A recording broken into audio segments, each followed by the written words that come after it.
What's up, guys? So you all have been sending me a bunch of questions online through social media, Facebook, Twitter, Instagram, YouTube. Today's the day. Let's do a Q&A.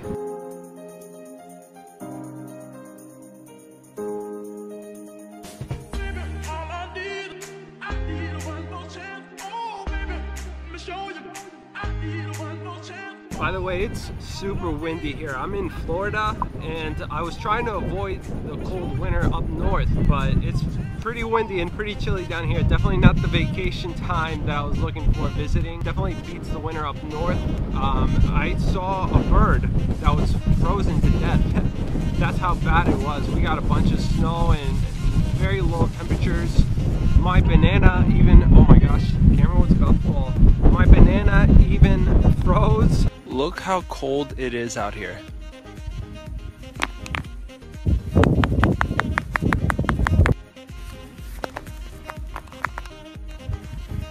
Ain't nobody got time for that. Are you a fan of MMA and UFC? So yeah, I kinda am. Not a hardcore fan. I watch it whenever like the big fights are happening. Last fight I watched was Conor McGregor and Mayweather, I think it was. And obviously I support vegan fighters. And I myself, I'm a black belt in Taekwondo. I used to do it back in middle school and high school. Do you date / smash non-vegans? What do they respond when you tell them you're vegan? Smash, really? That's a funny way of putting it. I've never dated a vegan before, but they don't seem to have a problem with it. Usually I have other things in common with not just girlfriends, but like friends in general. But I'm not dating much these days. Even your next question, has being vegan affected your social life in a negative way? I don't have a social life to begin with. I spend most of my time and energy putting it into being creative, into my work, to myself really, and trying to become fitter, being a nutritionist. But I do like getting together with friends every once in a while. Why am I making myself sound like I'm some antisocial nerd? I mean, I am, but not that much. Megan asks, what do you think about spirulina and green powders? They seem to cover all nutrients. Just want your overview, thanks. I don't have a problem with them. They're vegan, to my knowledge. The only thing you gotta watch out and be careful is contamination. Because they're in the ocean, and anything pretty much that's in the ocean these days, you just have to worry about heavy metal, contamination, chemicals, things like that, because our oceans, they are the dirtiest place on earth. When I first went vegan, I was actually really into the green powders, spirulina, chlorella, and I would actually just mix it in with water. It was the most disgusting thing I've ever had. Never again. Are your family members vegan? My brother's 100% vegan. My parents, I would say plant-based. They're trying, and they understand the benefits for sure. What's your favorite vegan meal / food? It's hard to say what my favorite food is, but it's awesome because I can have pretty much anything as a vegan. I love fruit. That's probably my favorite food group for sure, is fruit. Do you do any cooking? Yes, I do. I like to cook oatmeal, pasta. I make vegan sandwiches, baked potatoes. Pretty simple stuff. I'm not that much of an expert when it comes to cooking, but you know, I like to play around. Why do you like riding your bike over other sports? I used to be a soccer player and I loved it, but I would just injure myself all the time, and I really just wanted something that was low impact and that would help my fitness. Plus, how awesome is it to just get on your bike and explore new roads, meet new people, challenge yourself? Your next question is, do you meditate? That's the other thing. I'm not much of a meditator, but there's this feeling that I get when I'm out on my bike.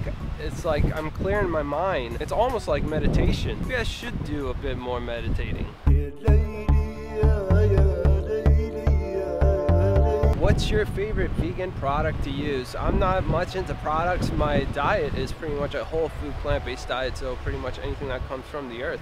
I do take B12, so the one I use is a spray, and another good B12 that I'll use is like a capsule, and that I believe is by the same brand, Garden of Life. Sports-wise, I do take some supplements, so I'll take some stuff that's made by Osmo. I emailed them and they make vegan stuff.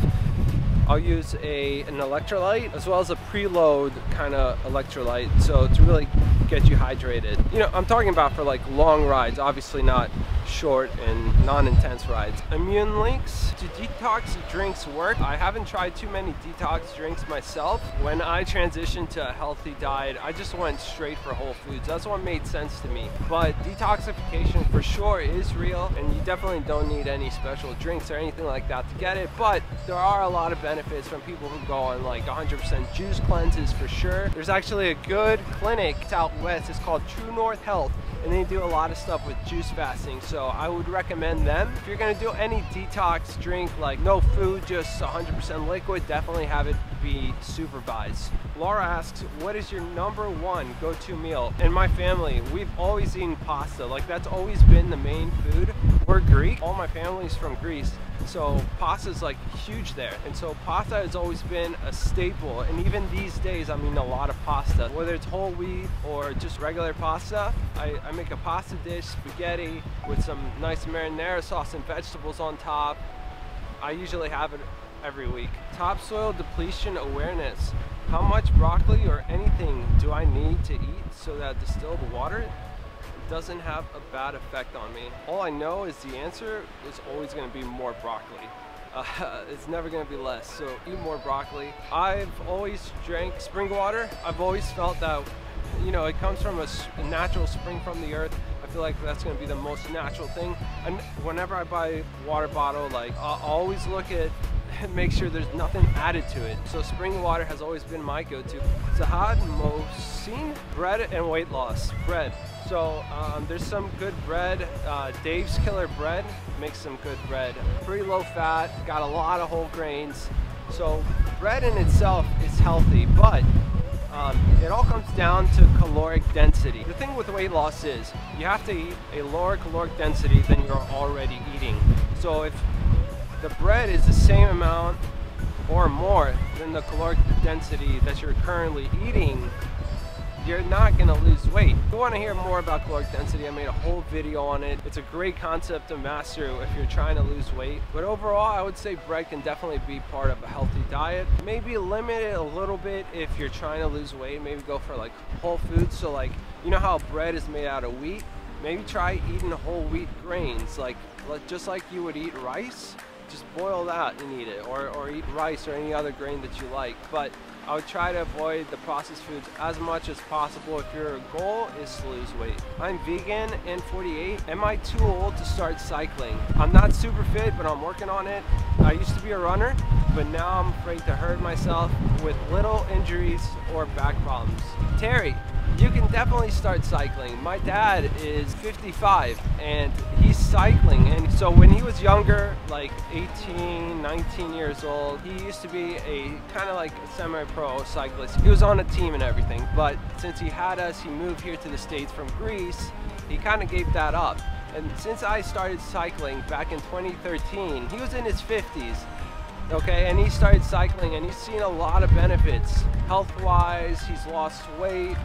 So I would say if you're 48, there's no way that you're too old to start cycling. I would say go for it. Just like you said, it's a great alternative to running because it has that lower impact and it's not going to be so hard on your joints, your back. So definitely start. It is always so awkward filming outside. Like, you get people staring at you. It's always a fun experience. James, are calories more important than protein when building muscle? So I'm not a huge muscular guy, I'm a cyclist, but one of my goals is to build more muscle in 2018 for sure. I have a home gym, I'm making a whole video on that, so it's gonna be super exciting, and I'll give you guys some of the workouts that I go through and everything. So both are actually necessary. You need both calories and protein, but here's the thing, protein's a nutrient, calories are an energy unit. You have to understand that. When you don't eat enough protein, you're not going to be able to build muscle. If you don't eat enough calories, you're not going to be able to have enough energy to do the activity you need. And so what'll happen is that your body is going to start going into your protein, essentially your muscles, start breaking them down. Then you're going to end up losing weight. You don't want that. So you definitely want to eat enough calories, enough protein.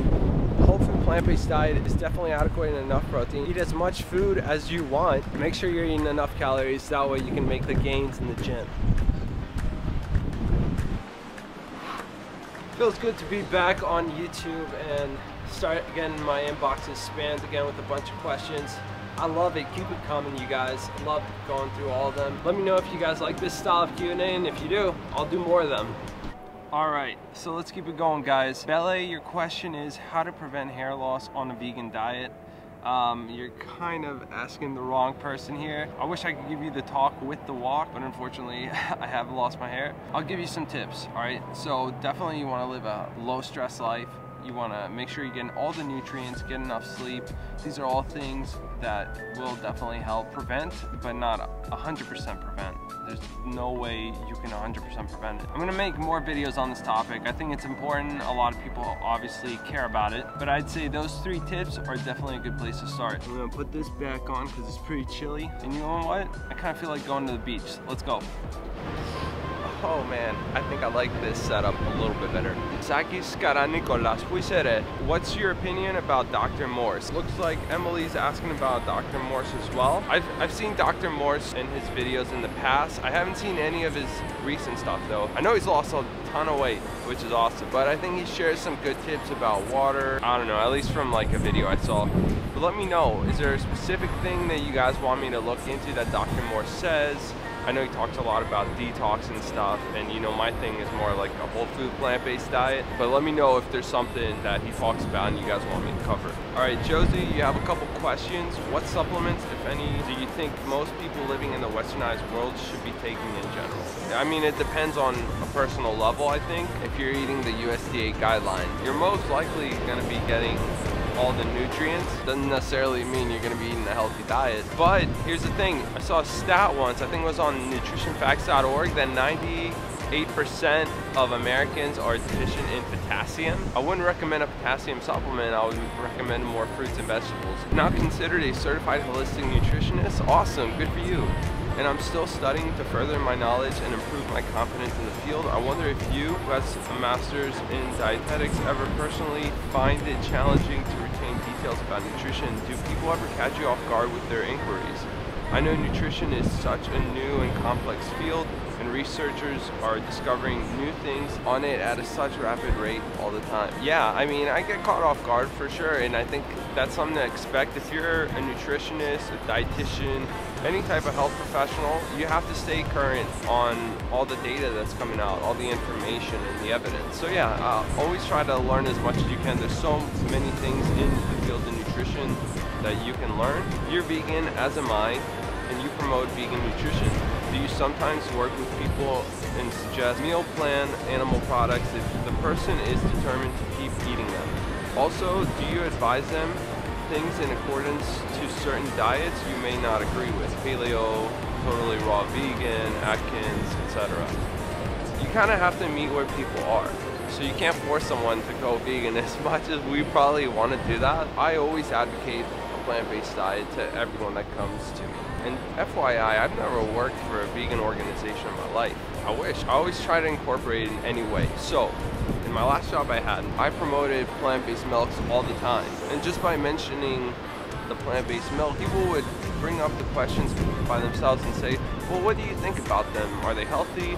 How about soy milk? You know, I heard dairy is not that great. What's your opinion on it? You know, just by bringing it up, people will ask a question. And then I always tell people to eat as many fruits and vegetables as possible, regardless of what diet they're gonna walk out with. And if they do insist doing paleo, doing Atkins, I'm gonna give them my opinion and say, look, I think what you're trying to do for your health, you're trying to lose weight, I think that's great, you have great motivation. I would definitely consider just adding more fruits and vegetables into your diet, and you can still try it out if you want, but yeah, you just kind of have to meet people where they are, and it can be frustrating for sure. That's part of being a nutritionist, I guess. Alright, and this is a private message, so I'm not going to mention who it's from, and I thought this was really an interesting question, that's why I'm going to finish it off with this one.